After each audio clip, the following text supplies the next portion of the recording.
Cabot and Colleen, it's a case of a landlord who's been in and out of this court dozens of times. And neighbors say they want to see him have his day in court. What does this do to your neighborhood and to Franklinton as a whole? It just constantly depreciates everything, and my family won't even visit me anymore. Pat Marvin lives on Dakota Avenue beside two dilapidated rental properties owned by David Catheri.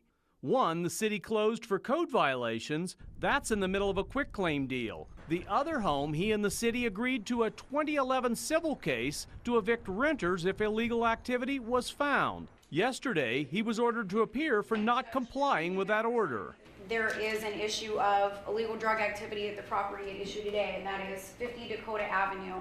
Catheri didn't show for this hearing. His attorney says if Catheri knew that someone in one of his places was going to engage in illegal drug activity, he would not rent to them. He's been victimizing this neighborhood for 3 decades with no return on investment for the neighborhood or his tenants. Neighborhood advocate Rebecca Hunley knows Catheri well. She's lived on Dakota Avenue most of her life. Being held accountable for a very small fraction of the pain that he has inflicted by having the slums. City Attorney Rick Pfeiffer couldn't talk on camera, but had this to say.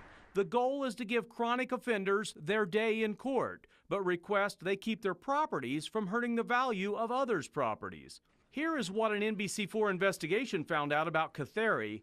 For decades, he's owned a dozen or more properties in Franklinton, using his name or a limited liability corporation. And code enforcement says that makes it difficult for them and the courts to keep track of his properties. Records we obtained from the city show Catheri's properties have been cited 45 times over the last 5 years for housing code violations. Some of those multiple offenses.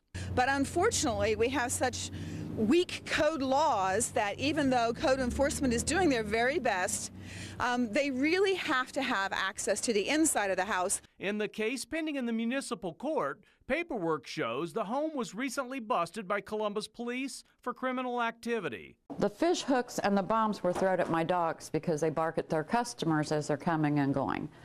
The knives were just thrown up in my yard. It gets worse. There were used tampons, condoms, and they urinated out the window on the steps. There was just a lot of unsanitary things going on.